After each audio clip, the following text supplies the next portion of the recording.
बिस्मिल्लाहिर्रहमानिर्रहीम, अस्सलाम वालेकुम। जैसे ही चाइना ने ऐलान किया वो $400 अरब ईरान के साथ इन्वेस्ट करने जा रहे हैं, पूरी दुनिया में खलबली मच गई।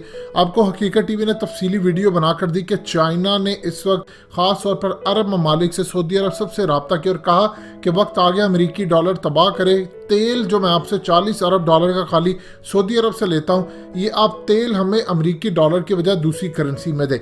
और दूसरी जानिब आप देख ले, पूरी दुनिया के अंदर इस वक्त बड़े बड़े मीडिया आउटर्स इकोनॉमिस्ट के आर्टिकल के ऊपर हकीकत टीवी तफसीली वीडियो बनाकर दे चुका। कितना खतरनाक उन्होंने पूरी धमकी दी है इसराइल और अमेरिका की जानिब से। ये पूरे अरब वर्ल्ड को धमकी थी कि बगावतें तुम्हारे सर पर खड़ी हैं, अगर तुमने अमेरिका और इसराइल के साथ अपने टाइज ठीक ना किए तो यहाँ पर तुम देखना अरब स्प्रिंग शुरू होने वाला है। और फिर वो सारी तफसील आपको वीडियो में बताई।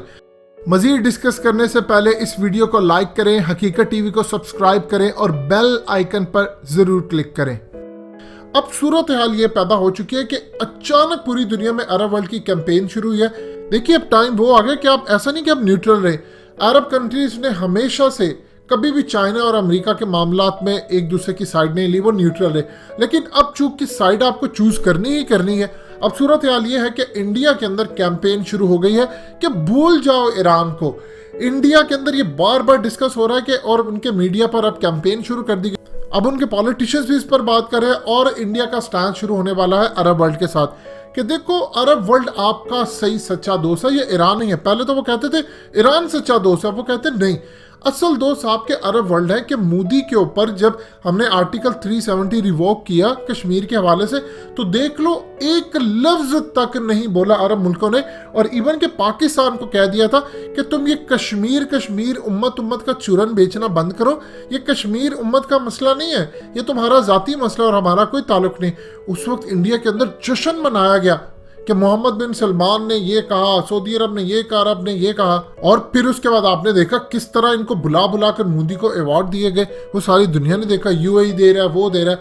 अब उसके बाद असल कहानी लोगों ने देखी कि फौरी उसके बाद था हज, और मुफ्ती आजम को इजाजत नहीं थी कि वो कश्मीरियों के हक में दुआ कर सके या वो फलस्तीनियों के हक में दुआ कर सके, क्योंकि इंडिया और इसराइल का प्रेशर था, अमेरिका का प्रेशर था।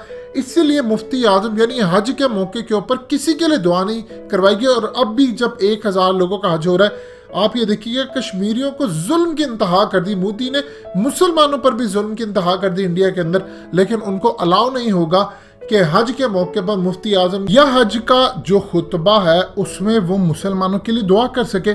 इस पर इंडिया बहुत खुश होता है कि देखो, अल्लाह के घर के अंदर मेरी ताकत इतनी है कि मैं सऊदी हुक्मरानों के जरिए हज के अंदर अपने खिलाफ कोई बद्दुआ नहीं होने देता। वरना पूरी दुनिया में क्या मैसेज उम्मत के लिए जाता है जब अगर इमाम काबा या मुफ्ती आजम अल्लाह के घर खड़े होकर मोदी के लिए बद्दुआएं कर रहे हों और कश्मीरियों के हक में कर रहे हों, तो क्या न्यूज़ बनेगी, क्या इम्पैक्ट होगा।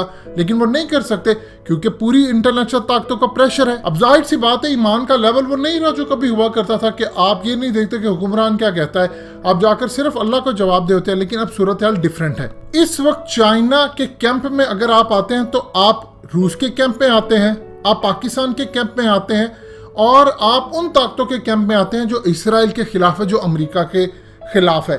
अब अगर अरब मुल्क जो कि उनको इस पर पूरी तरह ब्लैकमेल किया जा रहा है अमेरिका की जानिब से, खास तौर पर सऊदी अरब को, कि अगर तुमने ऐसा कुछ किया तो CIA ने जो रिपोर्ट तैयार की है जमाल खशोगी की, वो फौरी तौर पर उसको मंजर आम पर दोबारा लेकर आ जाएगा। उसमें एविडेंस हम रिलीज कर देंगे कि देखो ये है, और उसके बाद दुनिया को खिलाफ कर देंगे। ये उन्होंने पत्ते अभी संभाल के रखे। इसी तरह UAE के खिलाफ।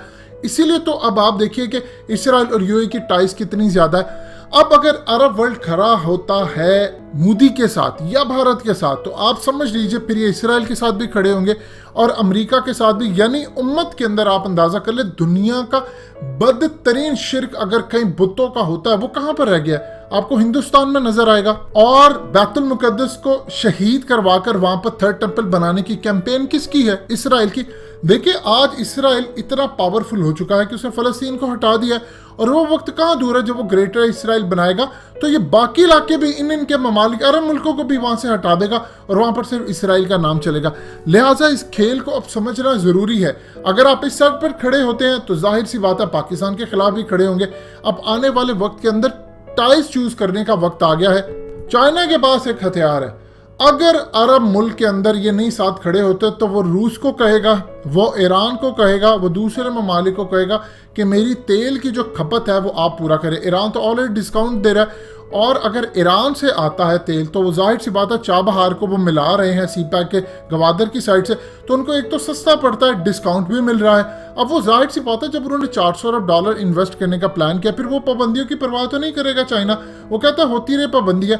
इसी तरह बहुत सारे ममालिक जो है वो लपेट में आ जाएंगे, या वो चाइना के साथ खड़े होंगे तो भी प्रॉब्लम है, या वो अगर अमेरिका इसराइल के साथ खड़े होंगे तो भी इनको प्रॉब्लम है। लेकिन अब उनको साइड चूज करनी है क्योंकि इंडिया ने क्लियरली कह दिया है कि अरब मुल्क हमारा दोस्त है और वो साथ देगा, बिल्कुल इसी तरह साथ देगा जिस तरह कश्मीर के मामले पर उसने इंडिया का साथ दिया और किसी भी सूरत जाकर उसने ना पाकिस्तान का साथ दिया ना चाइना का दिया। और ये अब कड़ा वक्त आने वाला है अरब ममालिक पर। दोस्तों, हकीकत टीवी को सब्सक्राइब करना मत भूलिए, वीडियो को लाइक करें, शेयर करें और कमेंट सेक्शन में अपनी राय का इजहार जरूर करें।